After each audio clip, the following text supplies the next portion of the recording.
Welcome to the Michigan Man Podcast on Wolverine Sports Radio, a member of the V-Sporto Network, and in partnership with SB Nation's Maize and Brew, for Wolverine fans from coast to coast.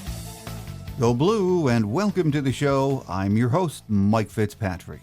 Next week, we'll have both of our preview shows for the bowl game, the ReliaQuest Bowl with Michigan and Alabama, and we'll have plenty of time to share our thoughts on a rematch of last year's semifinal classic between those two teams.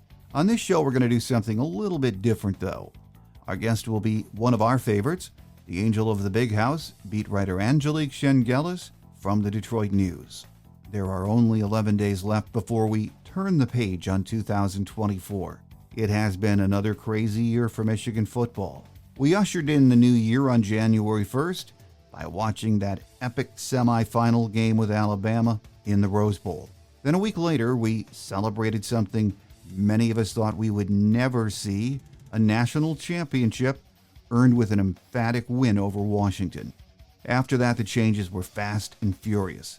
I thought today would be a good time to once again take a look back at that incredible season and talk about all of the excitement, the drama, and exhilarating football that led to that night in January when we claimed the big prize. Our guest today has a new book on the topic. I'm sure many of you have heard of it, Michigan versus Everybody, inside the Wolverines' 2023 National Championship season. It's a great read, and my hope is that if you don't have a copy, you'll get one soon and enjoy the journey once again as retold by the angel of the big house, beat writer Angelique Chengelis from the Detroit News. She's up next, so stay with us.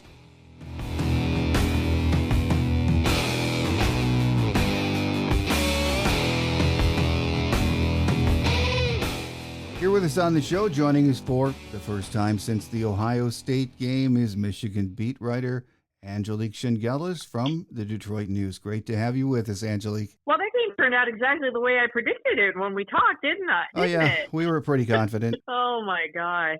I did have to keep saying, God, it's just the way they were feeling like they had nothing to lose. There was that level of confidence from Michigan, but I certainly did not expect to see what we all saw that day. No, I don't think any of us did, but we're going to enjoy that for a long, long time, even though the season was not what we expected. The way it ended was just beautiful, and we will live with that for a long time, just as we will the 2023 National Championship, which is why we have Angelique with us today. Your book, Michigan versus Everybody, inside the Wolverines' 2023 National Championship season is out. It came out in November, right? I think middle of October. Okay. Yeah.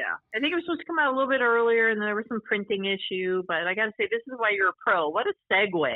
What a segue to this. Well, I don't know how good a segue it was, but it was a great read. I just read it in the last couple of days. What I loved about it is we just talked about how this season ended, but last season is really in some ways fresh in our memory, and then it's not. When I started reading your book, I started to remember a lot of these things. They were coming back to me that, wow, this really did happen, and what a journey from the Big Ten media days right up until the parade and the celebration in Ann Arbor. It was just amazing. But before we even get started, Angelique, it's Christmas time. This might be a little bit big for a stocking stuffer, but still a coffee table a book. But it's a great read. I got it at Amazon.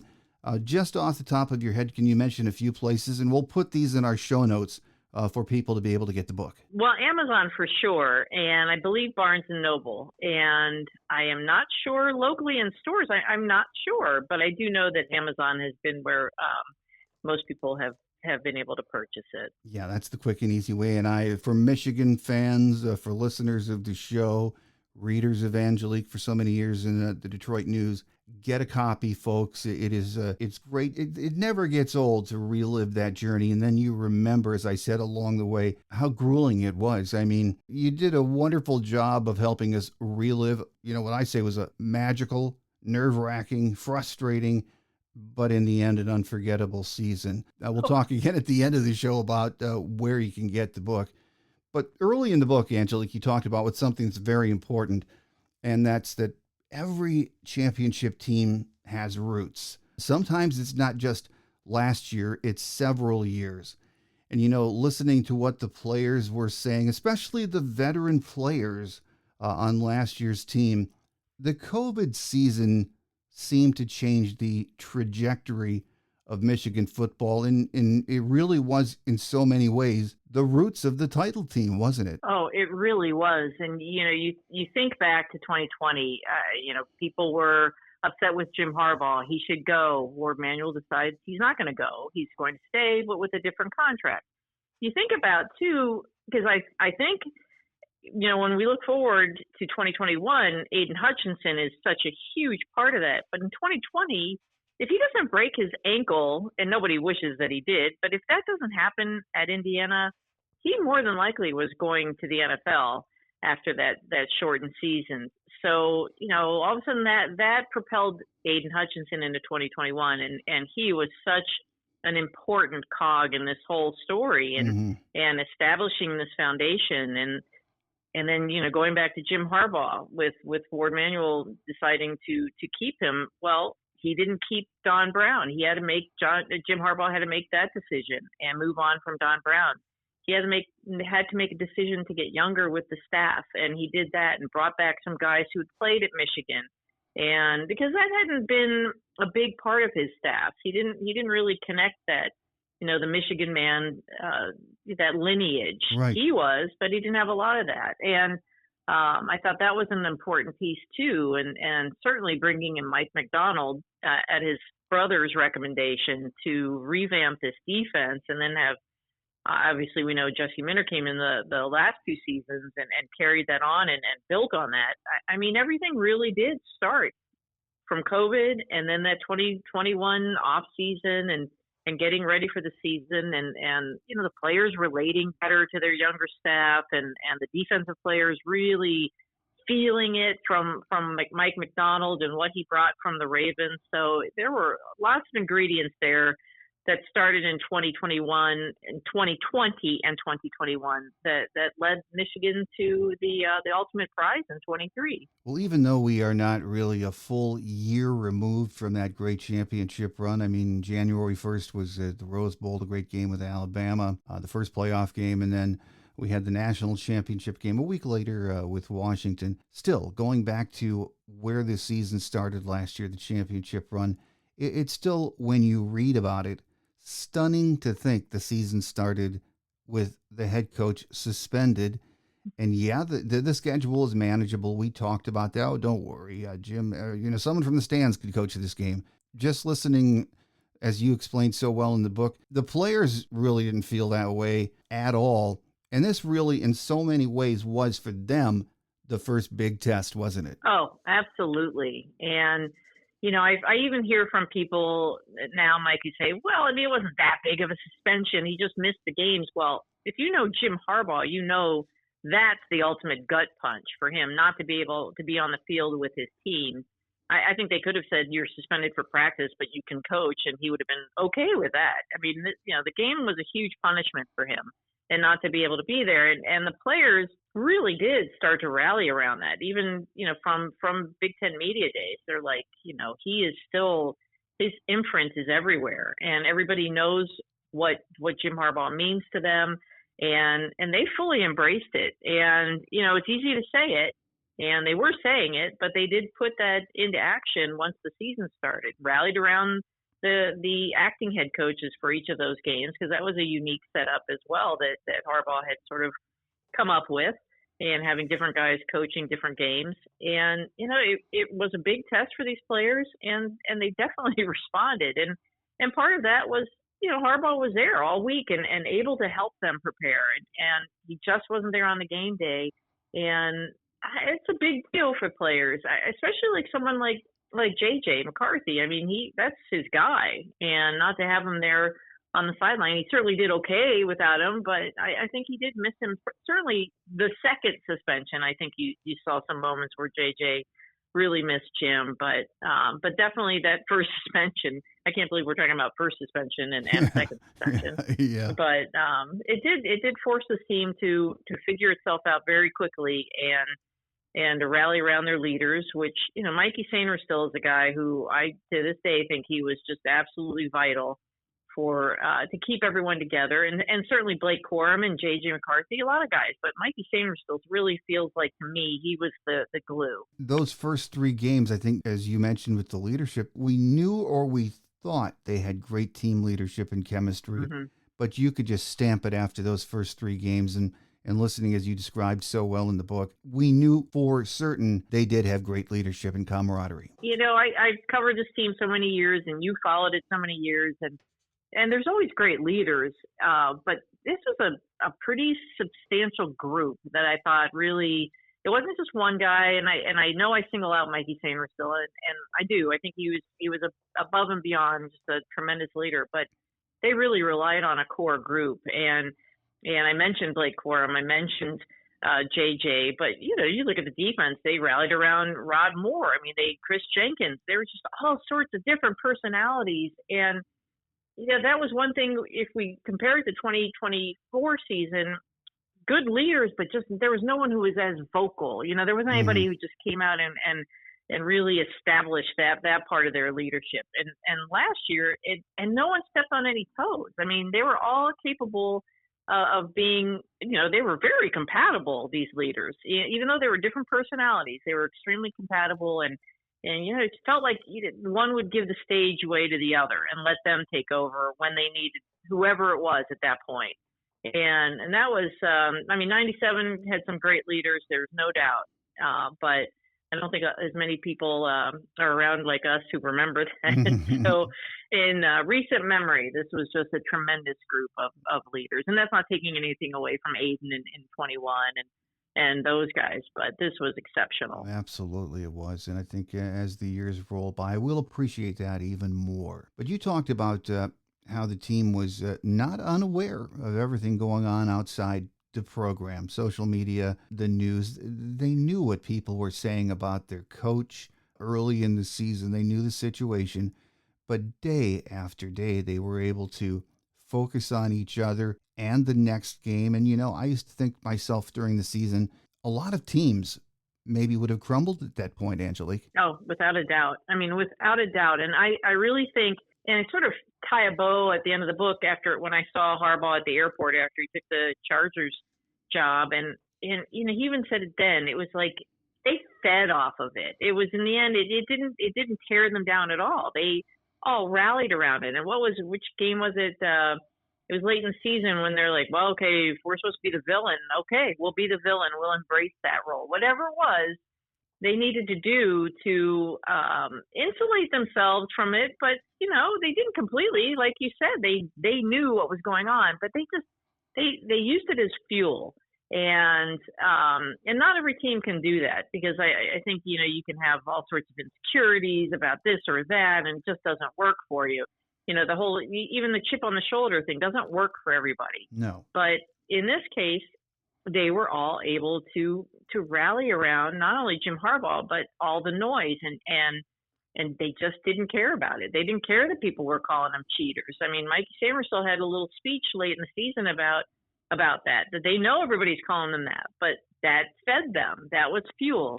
And it certainly served them very well, didn't it? It really did. But, and not quite the middle of the book, but it just brought everything back to me about the Connor Stallion sign sealing thing.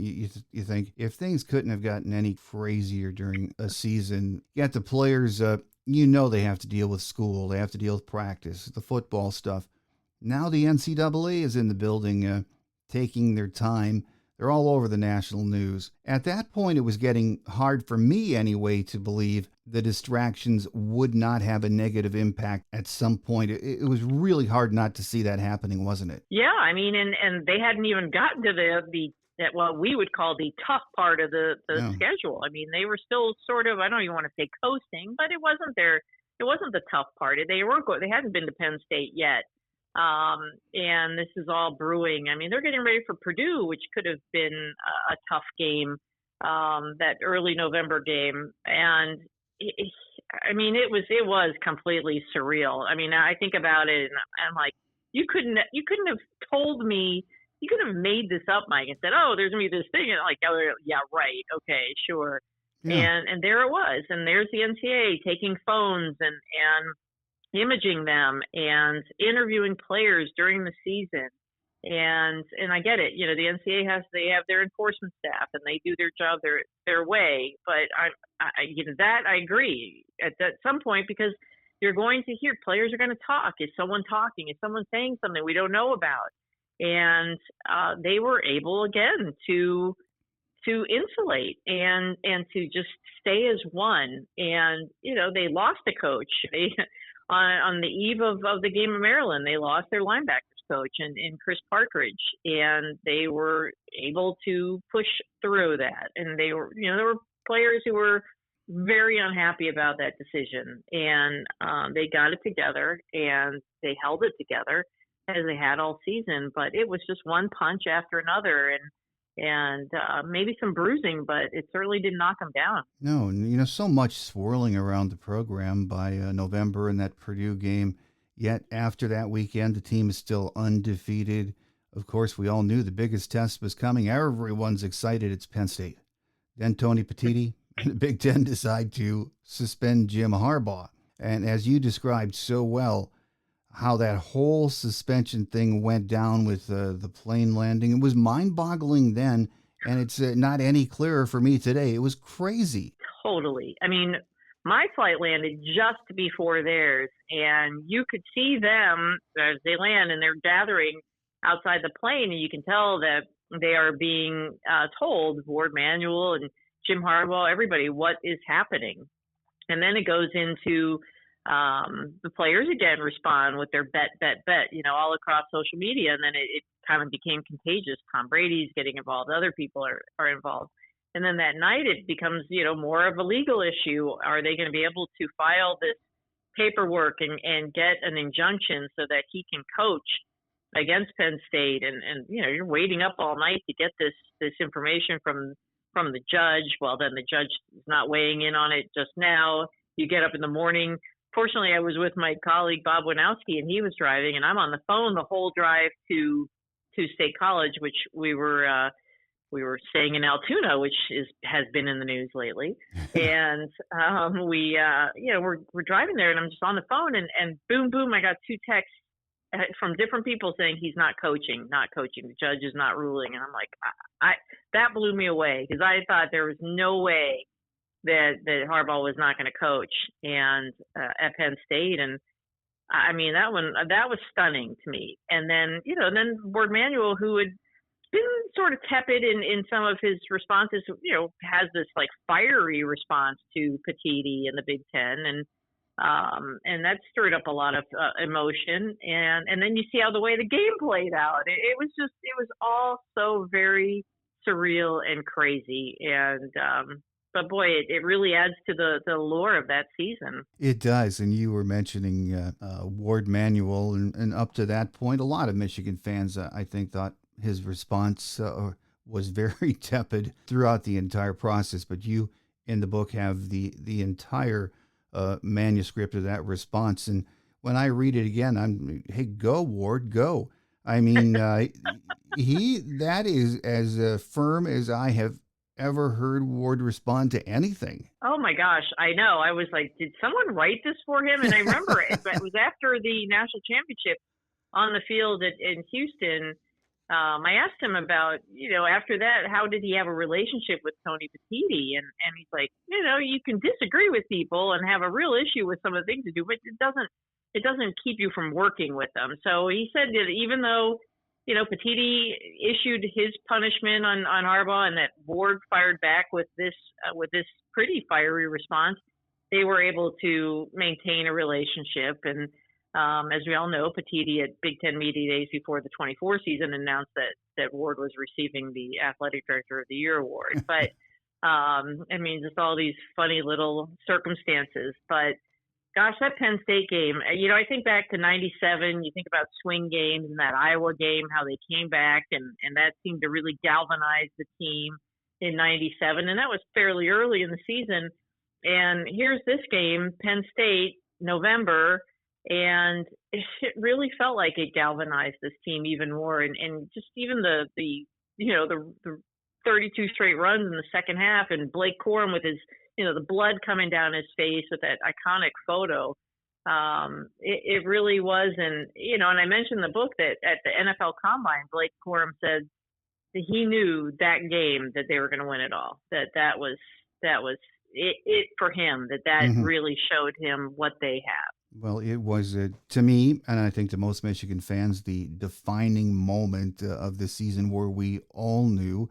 I guess one of the memories for me from that game is the All-American girl, Jenny Taft, probably hoping she would have never talked to Sharon more after the game. But that is still, and I'm sure Sharon is embarrassed about it to this day, but that was pretty classic, wasn't it? It's so funny, and every time it's brought up to him, he just sort of cringes, and because his mother, he's like, well, my mother didn't, she wants me to use better language. So, it was in the moment, and I'm sure there was a lot of pressure that had been heaped on his shoulders, and to get that win and keep things alive. Until that point, not knowing that he'd be coaching the next two games, I think that was just a release of all sorts of emotions that he was experiencing, and I'm sure the players were experiencing. Yeah, well, I loved it. So if I ever meet Sharon, that's what I'll tell him too. His mom didn't, though. Well, I know his mom didn't. Yeah, and he had some explaining to do, but I know. Well, the team survived a somewhat sloppy performance against Maryland, but they got the win. And then it was time for our favorite week of the year, the game, which you set up so well. And it was once again without their coach and Sharon on the sidelines, which made fans nervous. I know that, but the guys proved once again nothing was going to detour them from their goal. It was just another epic performance, wasn't it? It really was. And you think about that Rod Moore play at the end, and it's always in so many of these classic games, it's a guy from Ohio or a guy from Michigan, making a key play, but it's always more, amazing when it's a guy from Ohio. And I think of John Colasar way back when, and now Rod Moore on Ohio and making that big play at the end. And, it was a great game, and it's the way it should be always. And then I think you start feeling like, okay, I don't think anybody thought twice about the Big Ten championship game, but this game, you and I love the game. I think everybody else loves the game. But then there's the drama with Zach Zinner going down. And then, that whole stadium, the quiet, and then the chanting for Zach Zinner. And you're thinking, okay, can they recover from this? Can they figure out this offensive line and make it work right going forward? Because it was pretty clear he was not going to be coming back. And that was confirmed not long after with his photo from the hospital room. But that just added another layer. And again, I just don't think anybody thought twice going into the Big Ten championship game, even without Zinter available. And they were all focused on those final two games. But gosh, there was so much drama in that game. Oh, but that was an unbelievable moment. It was sad to see, very sad to see. But just to see that stadium erupt for him was incredible. Well, one of the things that made me laugh in the book was Zach Zinter saying later, hey, I had to snap my leg to hear the fans cheer my name. I know. I thought that was a great line. So it was, and that was only he said they told me that I think it was 2 weeks after the injury, because he was at Blake Corum's toy drive. And there he was on crutches and smiling. And I thought, well, here's a guy who can find a silver lining in anything. And that to me is someone who can heal faster. And then you fast forward to national championship week, and he walks down the stairs of the plane without crutches. I'm like, how does this happen? But that was a very funny line. And I thought, yeah, that's all you have to do is snap your leg and you get people cheering for you. Wait, yep, that sounds like a good plan. Well, you talked about the Big Ten championship game being one of those that most Michigan fans, I think everyone in the media, expected Michigan would win probably fairly easily. With even though Iowa had that great defense, the offense was pretty much what we maybe saw from Michigan this year. Not even that good, and it was an ugly game. But I think as players were talking about in the book, when it got towards the end, everyone started to wonder, hey, the highlight here might be seeing Tony Petitti hand the trophy to coach. And as you described that moment with Zach Zinner right up there, that was classic, wasn't it? Oh my gosh, it really was. And honestly, even if there was no friction there, I really do think that's something that Harbaugh would have done, especially for an injured player, an All-American, and said, I want you to have this moment because you didn't get to be on the stage, on the field playing, but you're on this stage. And I do think that's one of those magnanimous gestures that I think Harbaugh is very good at with his players. But it did, because it was Petitti, everybody was really anticipating it, and it was pretty funny.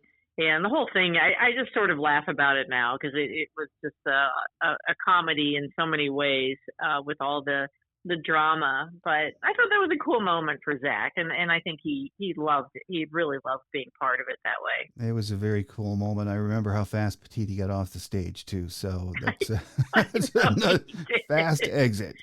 So, another interesting thing in near the end of the book is when you wrote about the next day, Sunday morning. I think it was at the Marriott Hotel when the team had their breakfast buffet, and they're watching the CFP seedings.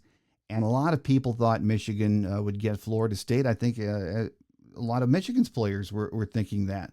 But Alabama popped up on the screen, and a lot of viewers made a big thing about this. It seemed that Michigan players were shocked or disappointed or afraid. But as you wrote, from what the players said, they were not afraid of Bama. They weren't afraid of anybody at that point, were they? No, they weren't. And, I think context is always important. And, I've thrown up video clips after the contextual part.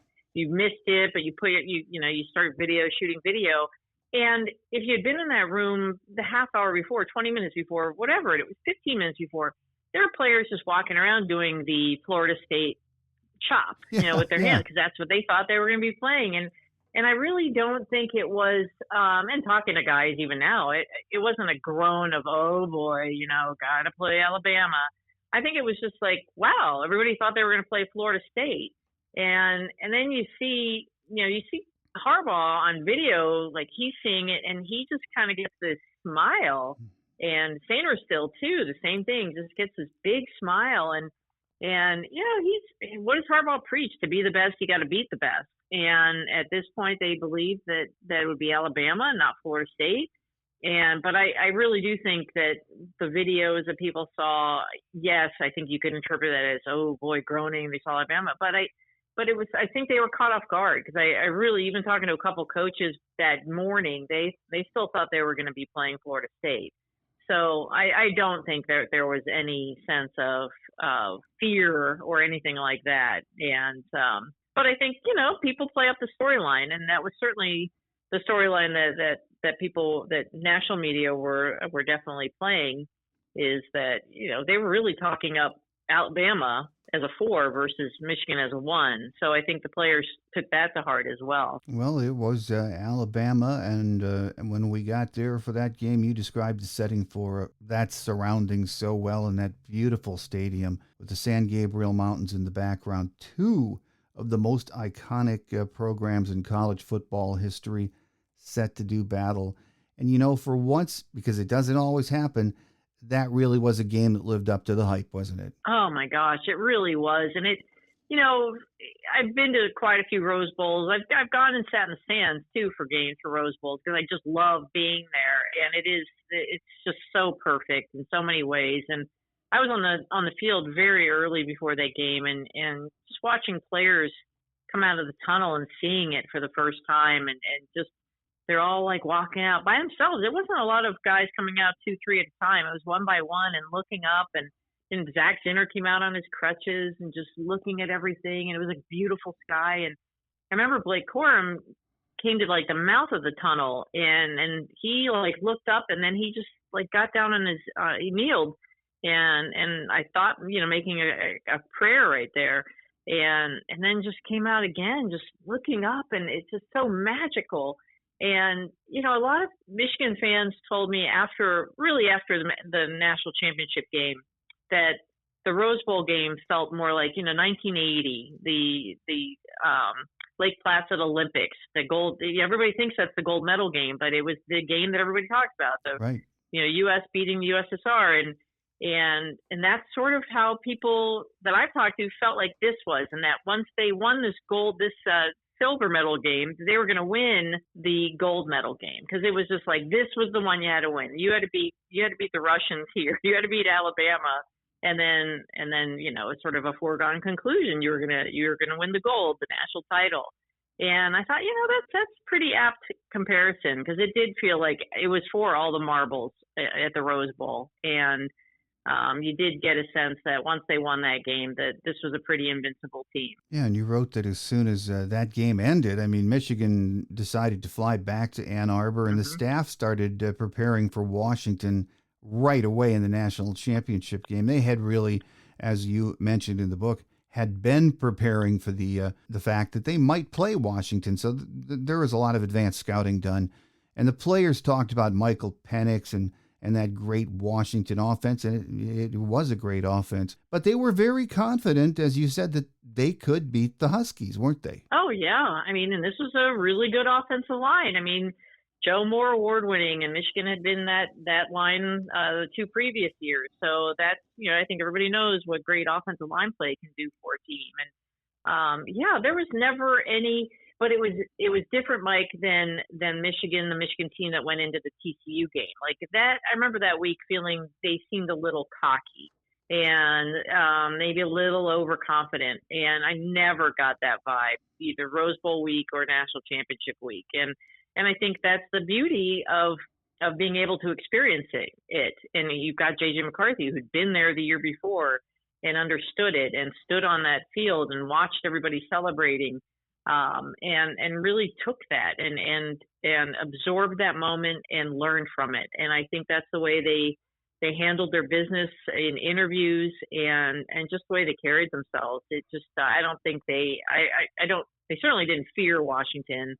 But I think they felt like after they beat Alabama that this was, they were good to go. I know I was too.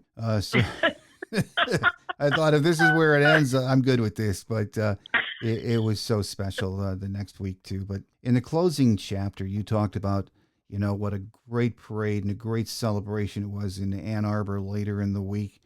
But at the same time, as we were all celebrating, a lot of people were wondering, hey, what's next? Is Jim staying or is he leaving for the NFL? And, of course, we've had been going through that for several years leading up to last year. But, what I thought was interesting from what Jim said after he signed with the Chargers, I think it was maybe at the airport when he was coming back, that it was a really, really tough decision.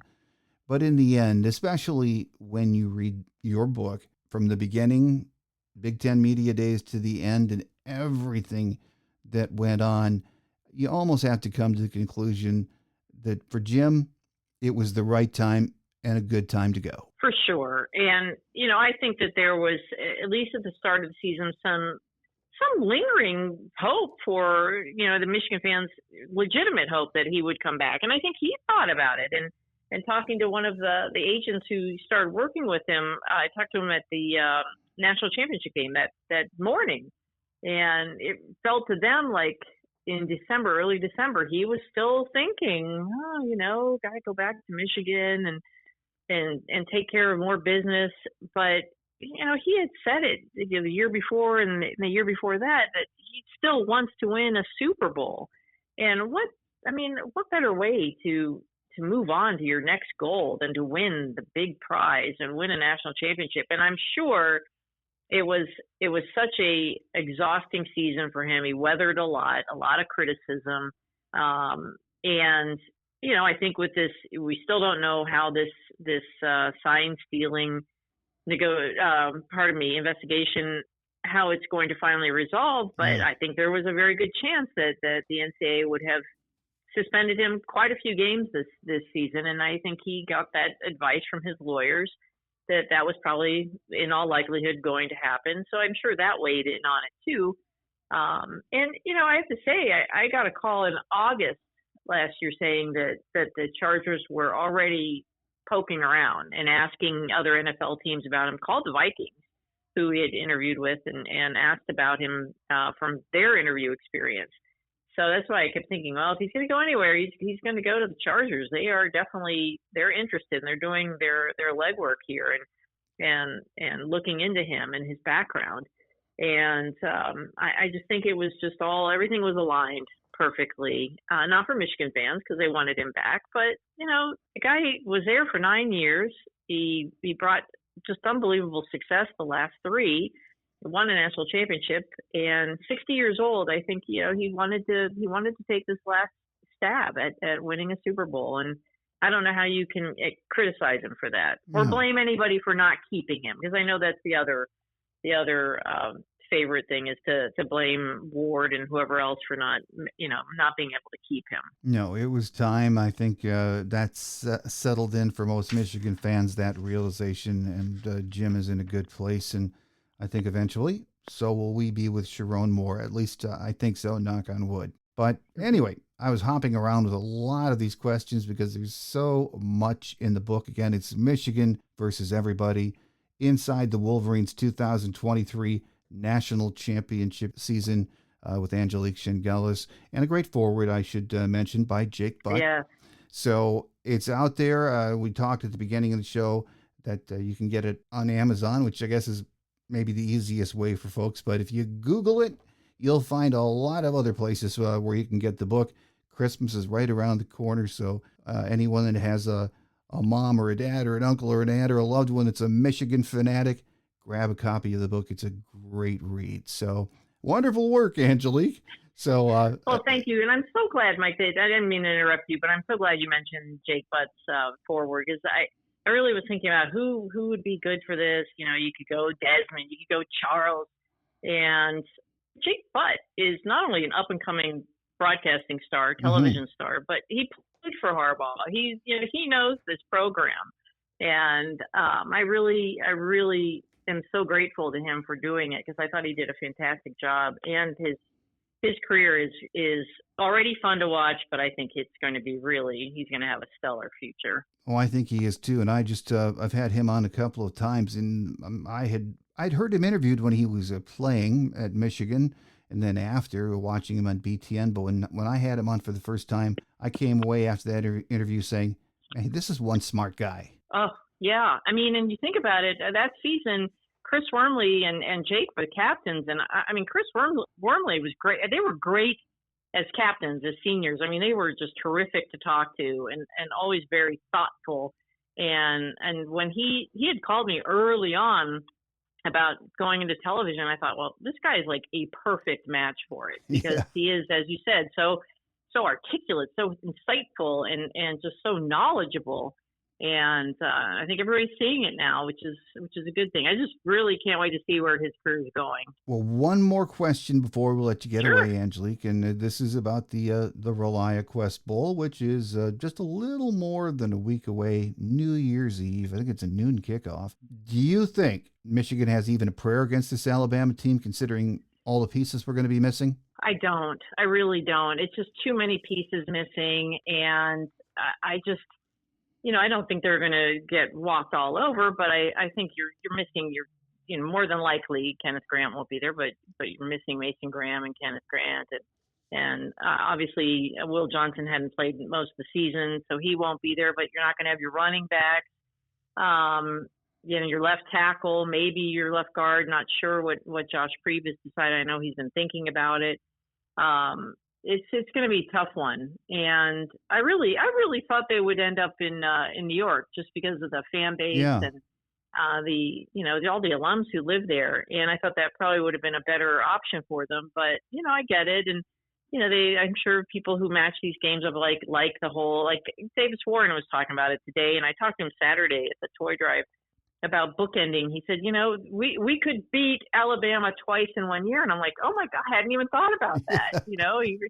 It's true. And then he's talking today about on Thursday after practice about bookending the season that way. So sure. I mean, there's always a chance, but I just think it's going to be tough to overcome the so many big losses for this Michigan team. Mm-hmm.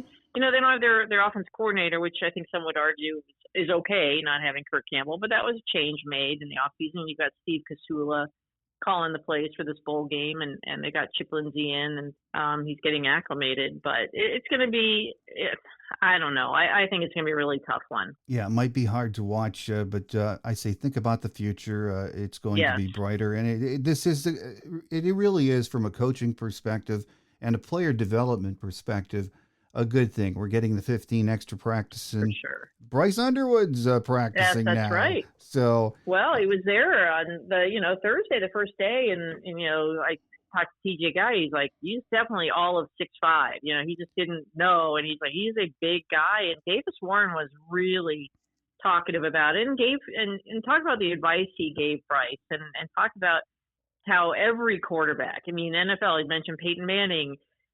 Every quarterback has ups and downs, and I think it was his way of saying, don't let the expectations get to you, because everybody deals with these situations. And I thought Davis was extremely gracious in his comments about Bryce and what he brings to the table. So, and Davis has not made his decision yet about whether he's going to return after the bowl game, but all the indications are everybody is very excited about Bryce Underwood and what he can do. A lot to look forward to as we close out the year. And again, we thank Angelique Chengelis for joining us today, Michigan beat writer from the Detroit News.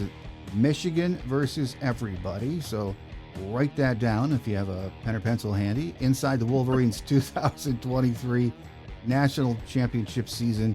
Christmas is a week away. Amazon will get it there if you order it, so you'll have this for someone that you love that's a Michigan fan. A great read, Angelique, and once again, thank you so much for taking the time to be with us today. Oh, thank you, Mike, for even thinking of this and thinking of me in the book, and I appreciate that. And happy holidays to your listeners, and Happy New Year, too. I can't believe we're saying that already. That's very true. Let's get through the holidays first, and then we'll get to that other holiday. Absolutely. So, Merry Christmas and a Happy New Year to you, too, and I look forward to our next visit already, Angelique. Likewise. Thank you, Mike. Thank you so much.